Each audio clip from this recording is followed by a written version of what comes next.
The Philadelphia Eagles just walked into Arrowhead Stadium, stared down Patrick Mahomes, and walked out 2-0, but let's be real, this wasn't some highlight reel victory. This was a fight, a slugfest, the kind of game where every mistake feels bigger, every hit feels heavier, and every decision gets magnified under the lights. The Eagles may have won, but this game exposed both their greatest strength and their most dangerous weakness. Philadelphia's defense looked terrifying, like a storm that refuses to move out.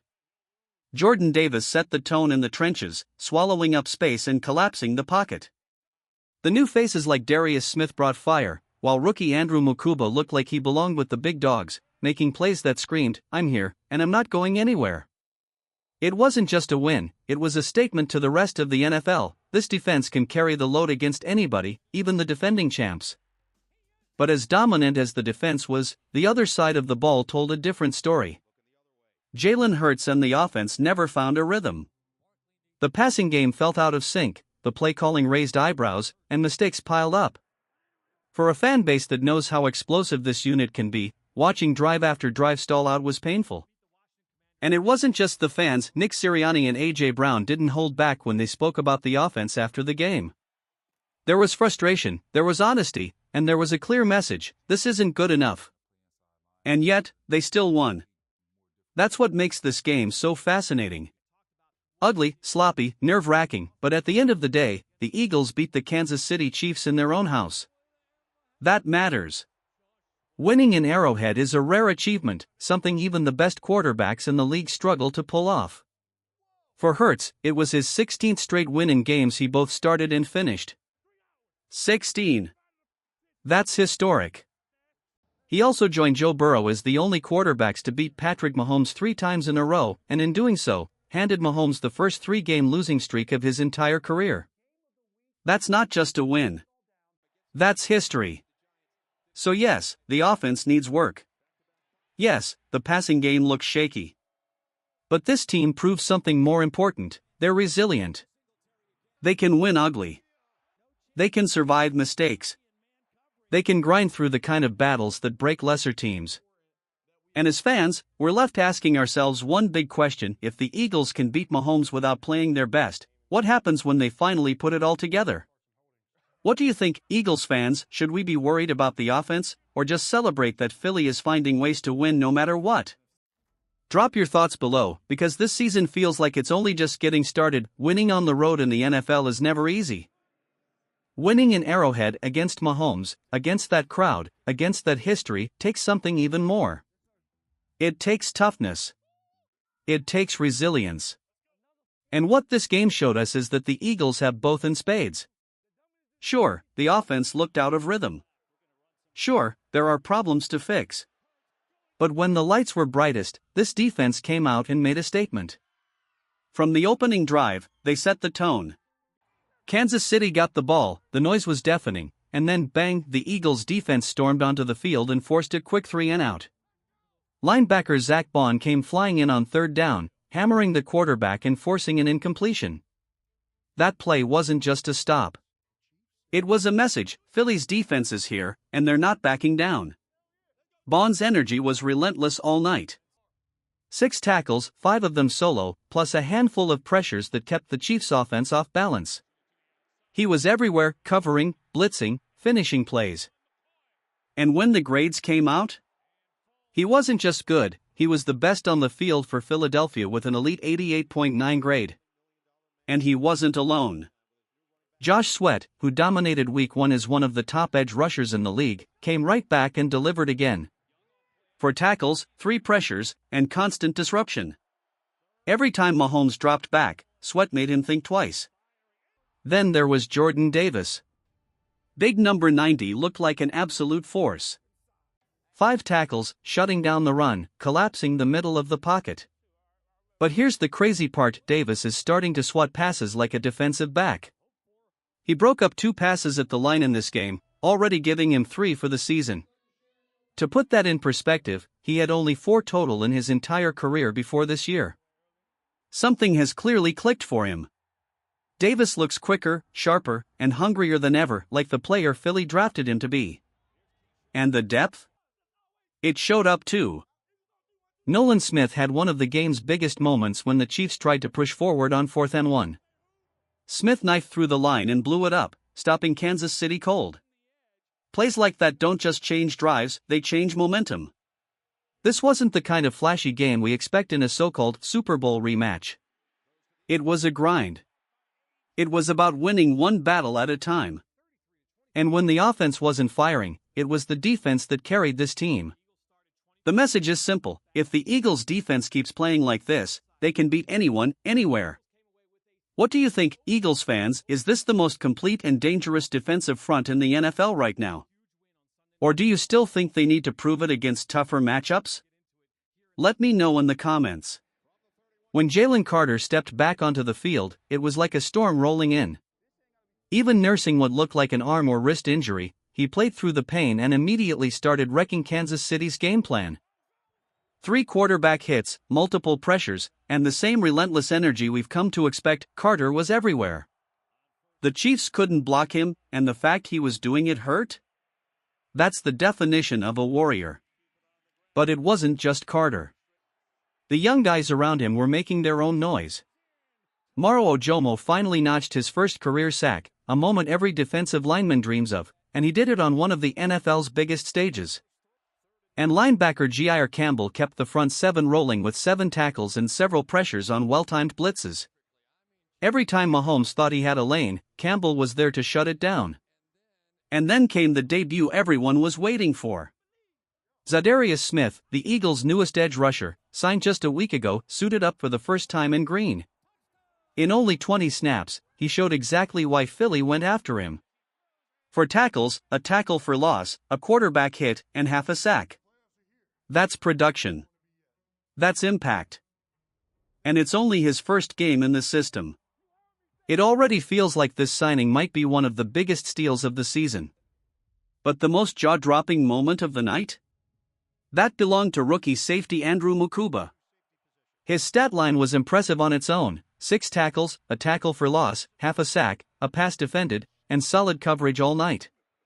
But then came the play. Early in the 4th quarter, with the Chiefs threatening in the red zone, Mahomes dropped back looking for his favorite target. The pass was tipped, and suddenly the ball was floating in the end zone. Mukuba broke on it like a missile, snatched it out of the air, and ripped momentum away from Kansas City with his first career interception. And he didn't just stop there, he brought it back with a huge return, putting the Eagles' offense in prime position to close the door. That was the turning point. That was the dagger. The play that swung the game in Philly's favor and silenced the Kansas City crowd. For a rookie, it was more than just a highlight, it was a statement. Mukuba himself admitted afterward that he's still learning, still getting comfortable. But the confidence in his voice told the story. Once he settles in, he's going to be scary for the rest of the league. Think about it, in back-to-back years, the Eagles have nailed their defensive picks in the draft. Carter, Smith, Mukuba, Ojomo, young, hungry, and already making plays in huge moments. This defense isn't just better than last year's group, it's ahead of schedule. And with Vic Fangio pulling the strings, you can feel it building into something special. The NFL has been warned, Philadelphia's defense is coming. And they're coming fast. Eagles fans, tell me, was Mukuba's interception the true moment that proved this defense is elite again? Or are you more impressed with the way Carter and Za'Darius Smith dominated up front? Let's hear it. Now, here's the flip side of all that defensive excitement, the offense. And let me be real with you, Eagles fans have every right to be concerned after these first 2 weeks. Yes, there were flashes of improvement, but overall? This side of the ball feels way too predictable, way too safe, and honestly, a little stale. Let's start with the good news. Saquon Barkley looked sharper. Against the Cowboys in Week 1, the run game felt clogged and messy, but this time versus Kansas City, Barkley had more room. The offensive line gave him lanes, the play designs looked a little better, and you could feel that burst again. He wasn't perfect, but it was progress. But here's the problem, defenses can see these plays coming a mile away. The Eagles ran 26 plays from pistol or under center, 25 of them were runs. Out of shotgun? 33 plays, and 26 were passes. That's not strategy, that's a giant neon sign telling defenses what's coming. In today's NFL, you can't win consistently if your offense is that predictable. And when it came to the passing game, yikes. Pull up Jalen Hurts' passing chart and you'll see exactly what went wrong. Everything was short. Everything was to the outside. Screen after screen, swing after swing. It looked like the same play on repeat, and the middle of the field might as well have been invisible. That's not creativity, that's survival mode. And if you think I'm being too harsh, remember this is Tom Brady himself, during the broadcast, flat out said the receivers weren't getting open. When the greatest quarterback of all time calls it out, you know it's a problem. And credit to Kansas City, Steve Spagnuolo brought the heat. The Chiefs blitzed Hurts on 64% of his dropbacks, the highest in Spagnuolo's entire tenure. But the Eagles had no real counter. No quick slants, no play action, no creative answers. Too often it was just Hurts chucking the ball deep, hoping something clicked. That's not a plan, that's desperation. The frustrating part? We know this offense can be explosive. Last year, play action and deep shots downfield were their bread and butter. That's how A.J. Brown dominated. That's how Devonta Smith stretched defenses. But right now? It feels like that fire is gone. Even Nick Sirianni admitted after the game that they need more chunk plays, more explosive wins, more of what made this unit special. And A.J. himself? He was blunt, this isn't sustainable. If the Eagles keep playing offense like this, they won't reach the mountaintop. The defense might be miles ahead of where it was last season, but the offense? It feels stuck in neutral. And that's the scary part, because if both sides of the ball were clicking, this team would look unstoppable. So I'll ask you, Eagles fans, are you worried about this offense? Do you think it's just early season rust, or are these real problems with play calling and creativity?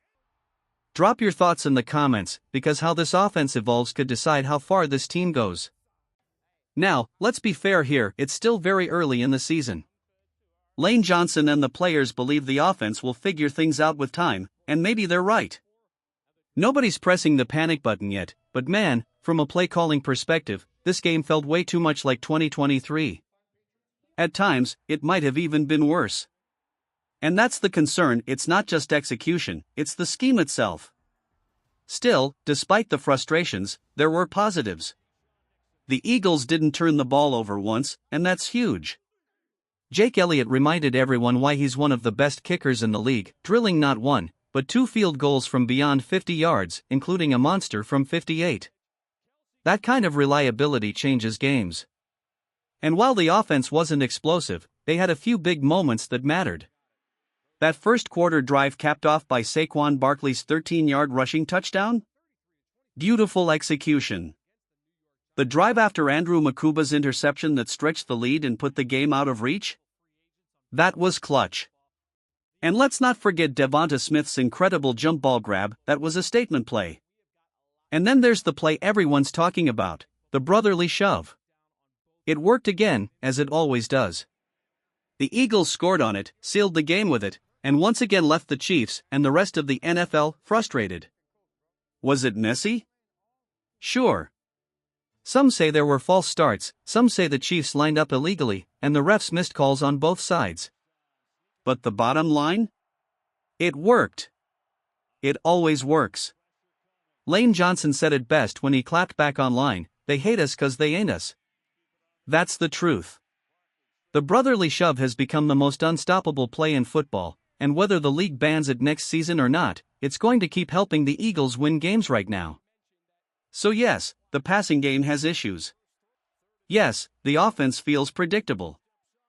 But in the end, they found ways to score, leaned on their identity, and walked away with a win. And at this point in the season, that's what matters most. But let me throw it to you, Eagles fans, do you think the offense is just shaking off early season rust, or are these deeper issues that could haunt them all year? And what's your take on the brotherly shove, genius football or unfair advantage? Drop your thoughts in the comments, I want to hear it.